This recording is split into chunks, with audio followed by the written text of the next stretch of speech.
For 5 long years, I did not see a doctor, not once.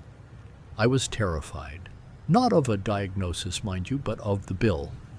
Today, I live in Ho Chi Minh City, which most of the locals still call Saigon, and I visit the doctor every single month for a mere $22. My name is Terry Odom.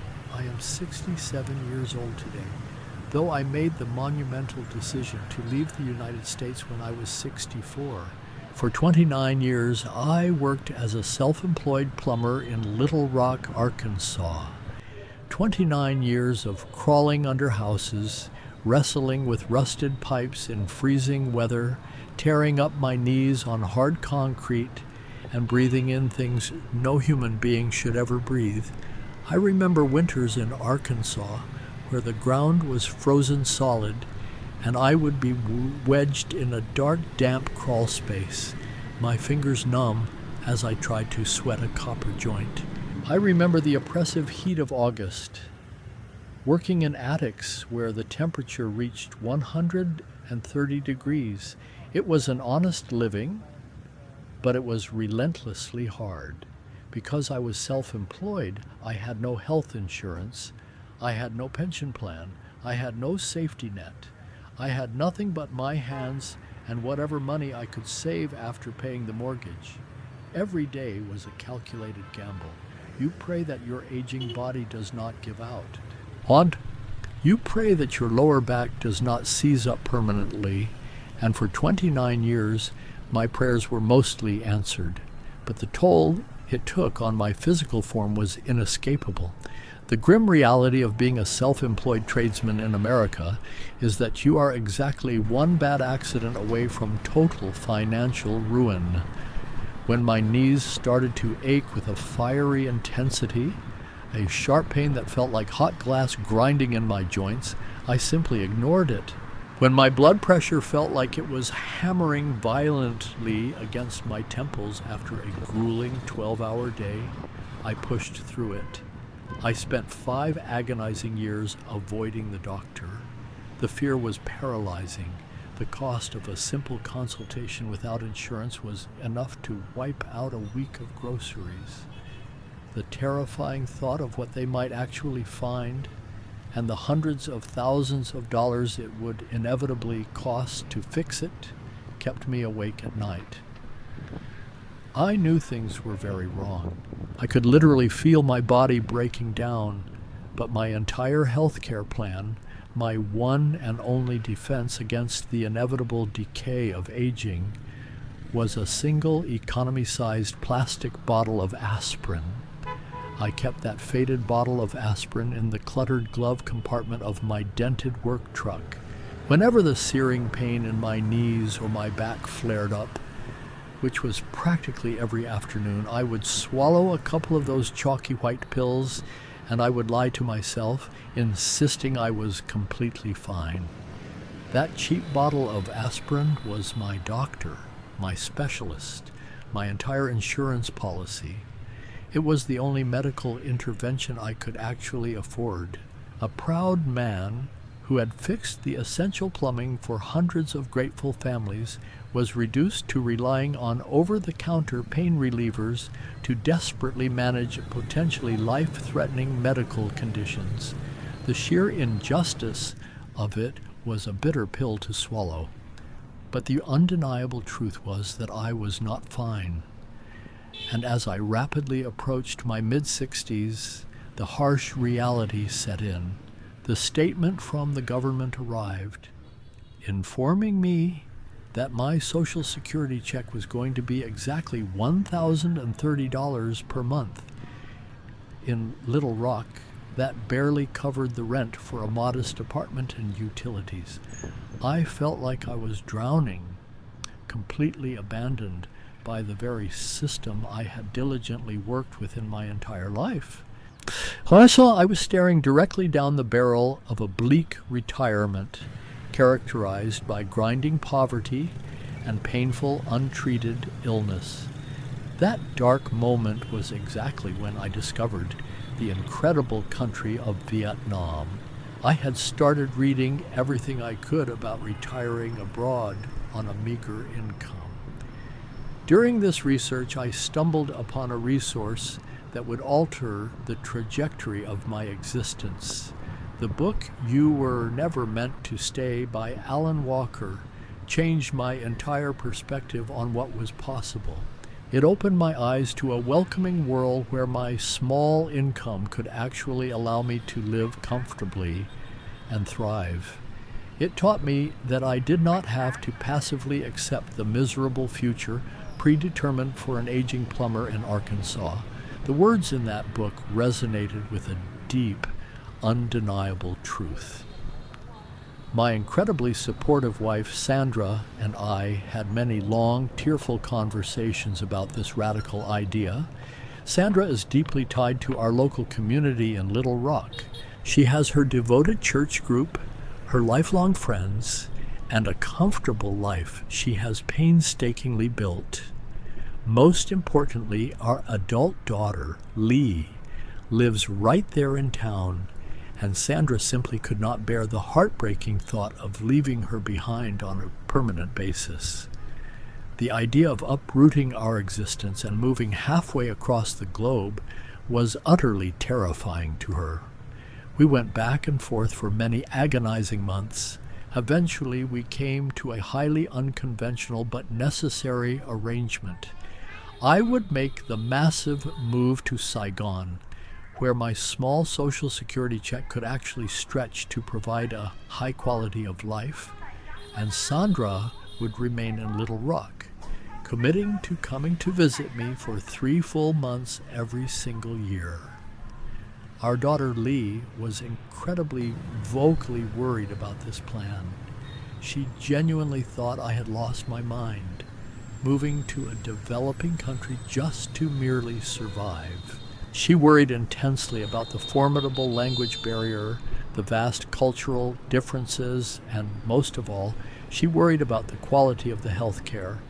Like so many Americans, she immediately assumed that the medical care in a country like Vietnam would be drastically subpar, primitive, and perhaps even dangerous. She vividly pictured me languishing in some dilapidated clinic, receiving outdated treatments from completely unqualified doctors. She tearfully begged me to reconsider. But I knew with absolute certainty that her desperate idea of me staying was a pipe dream.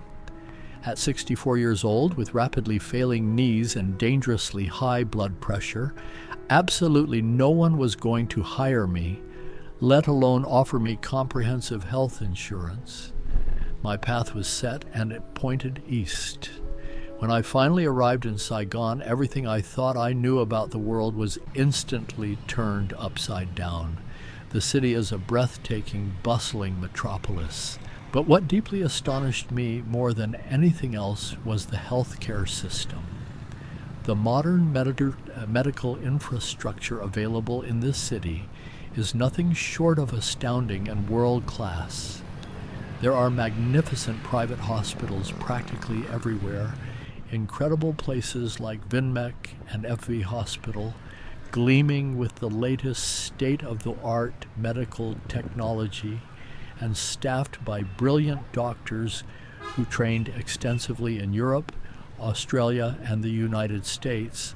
The expansive lobbies look exactly like 5-star luxury hotels. Pristine, well-stocked pharmacies are located on almost every single street corner, offering medications that are incredibly affordable. But the true life-altering revelation came during my very first comprehensive medical examination. For the first time in 5 long, terrifying years, I finally walked into a medical clinic. It was a pristine private facility located in District 2. I was absolutely terrified as I walked through the sliding glass doors, still carrying the heavy American mindset that this single visit was going to financially bankrupt me. I walked up to the reception desk, half expecting them to demand a credit card with a $10,000 limit before they would even allow a nurse to look at me. Instead, they warmly welcomed me, took my information and guided me to a comfortable examination room. The ensuing medical examination was incredibly exhaustive, far more thorough and unhurried than anything I had ever experienced in the United States.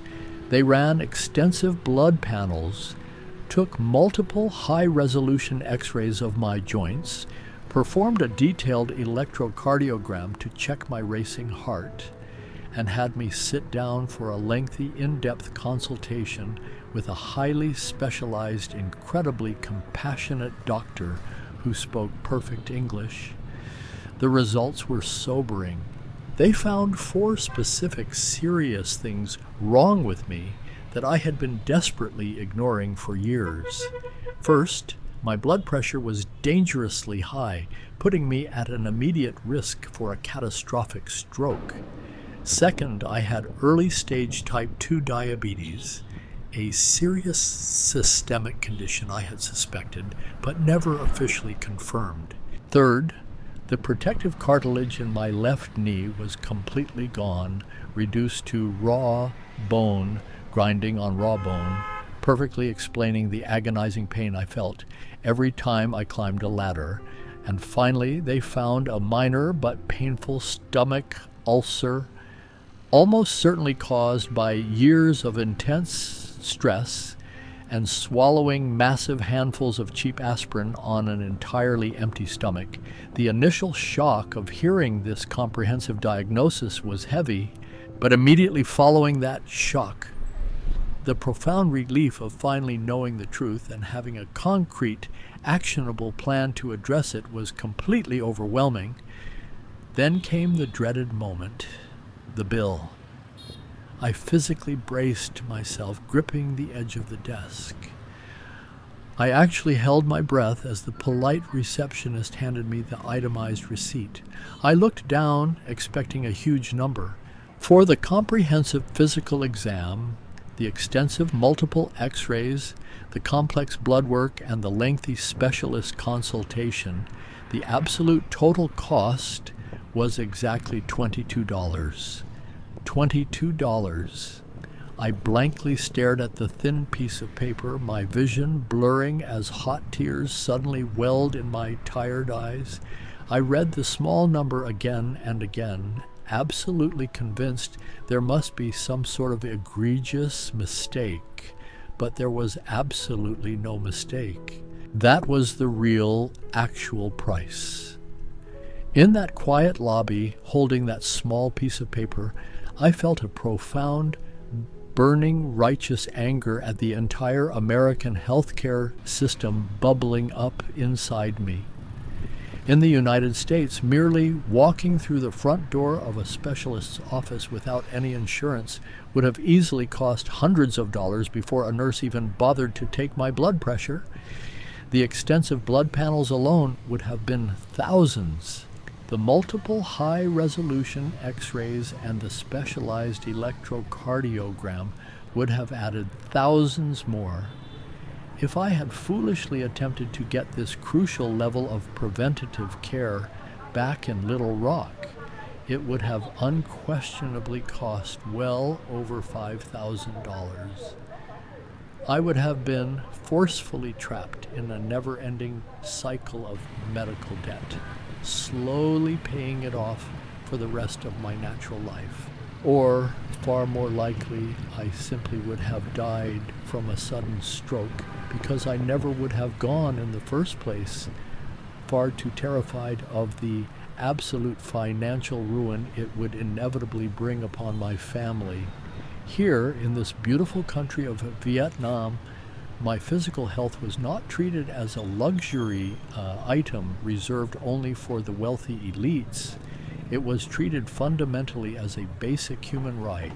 The phrase healthcare as a human right is a concept that sounds radically subversive in America, but here it is simply a lived, everyday reality for millions of people. The vital medication prescribed to manage my dangerously high blood pressure costs me about $3 a month. The critical diabetes medication is roughly $5 a month. The painful stomach ulcer was permanently resolved with a simple $10 course of basic medication.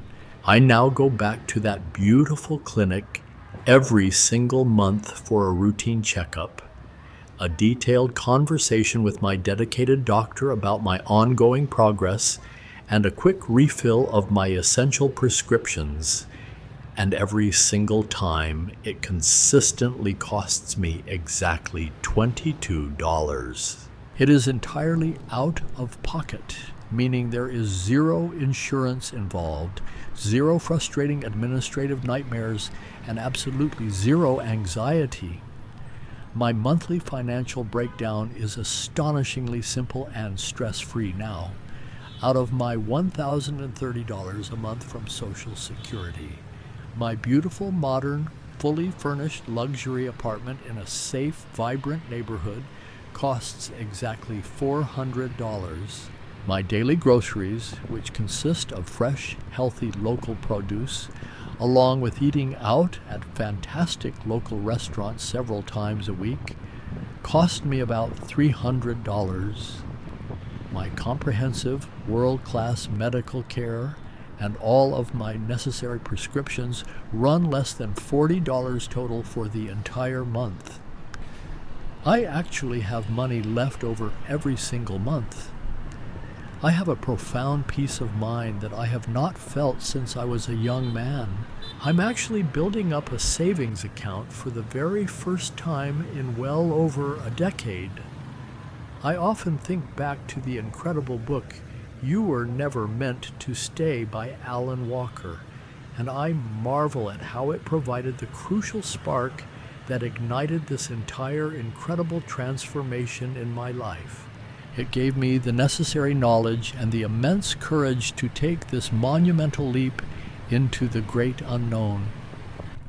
When my wonderful wife Sandra comes to visit me for her 3 months every single year, she honestly cannot believe the profound transformation in me. She sees a man who is genuinely healthy, deeply vibrant, and no longer crushed daily by the constant anxiety of potential medical bankruptcy. She sees a happy husband who can finally walk around the beautiful local parks, holding her hand, without constantly wincing in agonizing pain with every single step.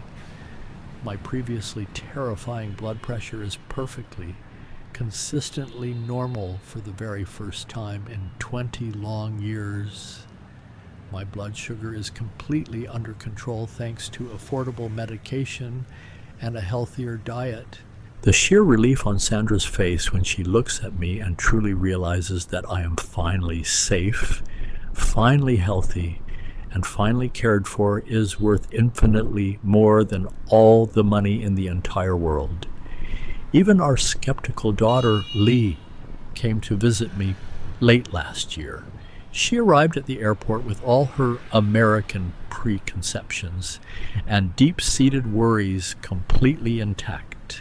She firmly insisted on touring the massive Binmek Hospital with me during one of my routine checkups, absolutely determined to see for herself if the care was truly as exceptional as I consistently claimed over our video calls. She cautiously walked through the pristine, shining hallways, observed the cutting-edge equipment, and spoke directly with my incredibly knowledgeable and compassionate doctor. By the end of the visit, she was absolutely floored. She quietly admitted to me later that evening, with a complex mixture of genuine awe and profound sadness, that the medical facilities here were cleaner, the service was undeniably faster, and the overall patient experience was vastly more efficient, respectful, and dignified than absolutely anything she had ever experienced in her entire life back in Arkansas. The heavy realization hit her just as hard as it had hit me.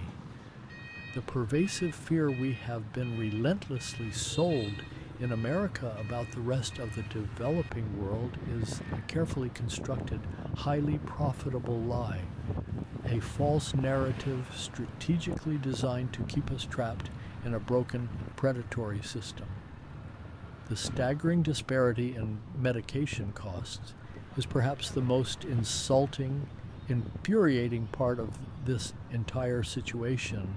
In America, the exact same pills manufactured in the exact same sterile facilities by the exact same massive global pharmaceutical companies would cost me hundreds of dollars every single month, even if I somehow managed to navigate the complex system and secure a basic Medicare Part D plan. Here in Vietnam, I pay absolute pennies on the dollar for the exact same life-saving chemical compounds. The global pharmaceutical companies still make a healthy profit. The local Vietnamese pharmacies still make a healthy profit. But I, the patient, am not being mercilessly extorted for my very fundamental right to simply exist on this earth. The blatant, unchecked greed of the American healthcare system is laid entirely bare when you finally step outside its borders and witness firsthand how the rest of the civilized, compassionate world actually operates. I want to say something directly from the very bottom of my heart to the hardworking, exhausted people back home reading this, especially those of you who are in your late 50s and 60s, actively working yourselves to the bone in physically demanding jobs that are actively destroying your bodies, and aggressively avoiding the doctor because you are absolutely terrified of the total financial ruin a single, simple diagnosis could bring down upon your family. I know exactly how you feel. I lived that exact nightmare for 5 excruciating, terrifying years. I intimately know the quiet, suffocating desperation of holding that cheap plastic bottle of aspirin in your calloused hands and frantically praying to whatever higher power will listen that your fragile, failing body holds together for just one more grueling year, just one more brutal plumbing job, just one more desperately needed paycheck to keep the lights on.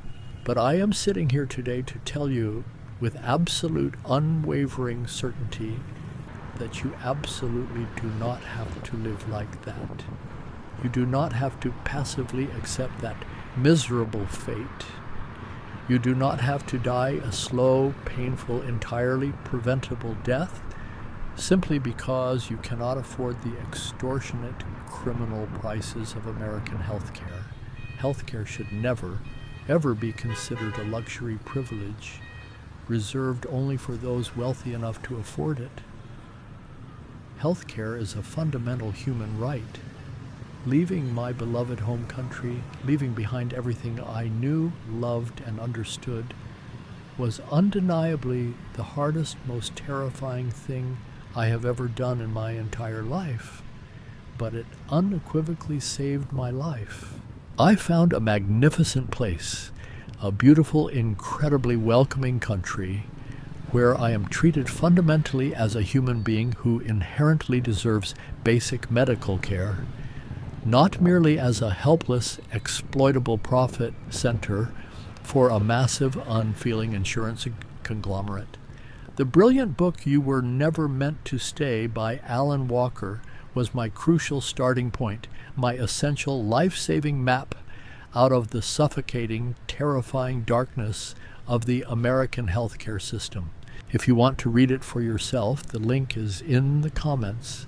5 years of absolute terror, 5 years of aggressively, foolishly avoiding the undeniable truth about my rapidly failing physical health were completely and permanently erased by a simple, dignified $22 appointment halfway across the globe.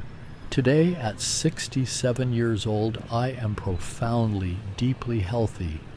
I am truly, wonderfully alive, and for the very first time in my entire adult life, I am completely and utterly free.